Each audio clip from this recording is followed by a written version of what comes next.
I don't know that there's a huge impact on the looming offensive. There's obviously an enormous impact on the citizens of the 80 towns and villages that have been flooded by this, on the livestock, on the zoo animals who tragically perished, other than the ducks and the swans, on the reduction in electrical generation, and on the impact on the water supply, which includes, by the way, that which goes to Crimea. This presumably was done by the Russians. There are public accounts that U.S. intelligence has indications that it was Russians. President Zelensky, of course, very publicly denied any involvement, and I cannot imagine that he would do that if there was Ukrainian involvement. And so the real question in my mind is, was this just one more example of Russian incompetence? Because there were reports last week of some issues with that dam. There's so much water behind it and so forth. There were cracks or what have you. Or did they literally blow the dam up, thinking that somehow this might delay the offensive or disrupt it in some way? But I don't think that that is going to be the case. In his remarks, General David Petraeus lays out an analysis of the current situation in Ukraine, particularly in relation to Russia's strategy and Ukraine's potential response. He initially addresses the impact of a dam break, which he attributes to Russian action, based on public accounts and US intelligence. The significance of this event is multifaceted, affecting local communities, infrastructure, and even regional water supply.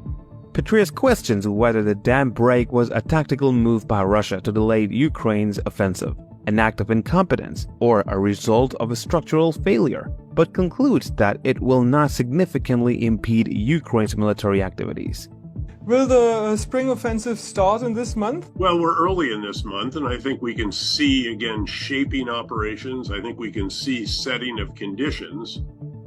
There are a couple of conditions that have been publicly acknowledged. President Zelensky noted that he had wanted some more armored systems, but it seems as if over the weekend he said that they have what they need.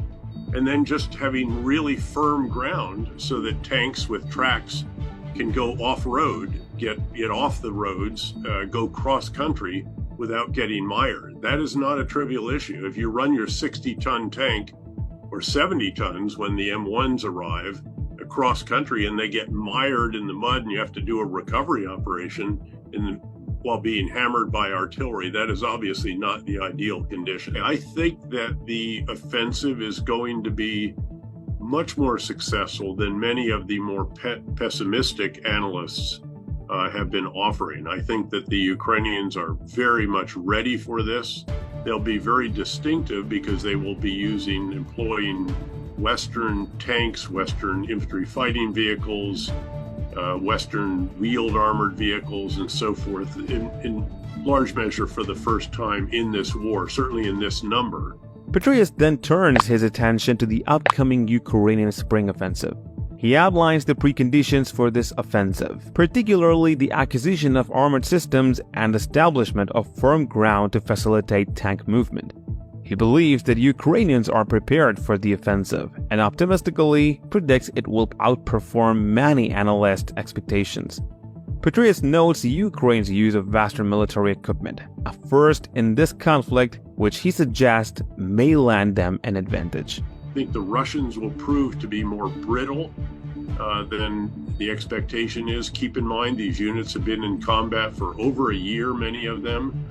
They have not been pulled offline to reconstitute by having forces replaced, equipment replaced and repaired, and then doing training before they go back. They just get individual replacements to fill the gap. They're not well trained, they're not well equipped, they're not well led. And I think that these Ukrainian forces, which are well trained, are well equipped, we are going to break through. And then you might see a real dynamism to the battlefield that could give real opportunities to the Ukrainians to exploit. Well, they've sustained enormous losses. In today's day and age of open source media and intelligence, there's a website that actually tracks absolutely confirmed, verified destruction of say tanks, infantry fighting vehicles, just the tanks alone confirmed. And again, this is confirmed by photograph with metadata that, so you ensure that you don't double count, etc. Just confirmed well over 2,000 tanks lost. I'm sure that there's probably another many hundreds, if not another 1,000 that just aren't confirmed in the way that they have. It's called oryx.com, by the way, for those that want to visit it. I think it's a Dutch firm, it's a Dutch America. I'm very proud of that. The general's analysis of Russian forces suggests they may prove more fragile than expected. He argues that they are inadequately trained, equipped, and led, having been in continuous combat without sufficient rest, replacement, and reconstitution of forces. By contrast, he sees Ukrainian forces as being well-trained and well-equipped and anticipates they will successfully breach Russian defenses. This, he suggests, could introduce dynamism into the conflict and offer Ukraine significant opportunities. Petraeus also speaks about the significant losses Russia has incurred, pointing to open-source intelligence indicating the confirmed loss of over 2,000 tanks. He suggests there may be many more unconfirmed losses, painting a picture of Russia desperately resupplying from outdated stocks. The losses they've sustained have been enormous. They're bringing old tanks out of mothballs, essentially, out of storage, refurbishing them, pushing them into the battlefield. There are reports they're actually T-55 tanks, which really are just a post-World War II tank. That does not bode well for the Russians, and they've depleted some stocks of ammunition. They're certainly still hammering away at Kyiv. Every night that I was there, there were multiple air raid alerts and sirens, but the Ukrainians have really perfected their air defenses. They're taking down every drone and every cruise missile. It doesn't mean there can't be damage if the debris hits someone, which it did tragically. One night alone, there were 3 individuals killed. But they're very impressively protecting their capital and a number of the other critical locations of Ukraine. You can't rule out anything or rule in anything. It's possible that the dynamic on the battlefield could be so transformed that you might have an opportunity for true negotiations and perhaps a true negotiated resolution. Again, both sides need to bring this war to an end. These losses, he claims, are a bad sign for Russia and indicate a depletion of ammunition stocks. The general praises Ukraine's perfected air defenses, which have effectively neutralized drones and cruise missiles. While acknowledging that debris from intercepted missiles can cause damage, he commends Ukraine's defense of its capital and key locations. In his closing remarks, Petraeus speculates on the potential for a negotiated resolution. He suggests that if the dynamic on the battlefield shifts significantly in Ukraine's favor, it could present an opportunity for substantive negotiations to bring the war to an end. In his view, both sides need to find a resolution to the conflict.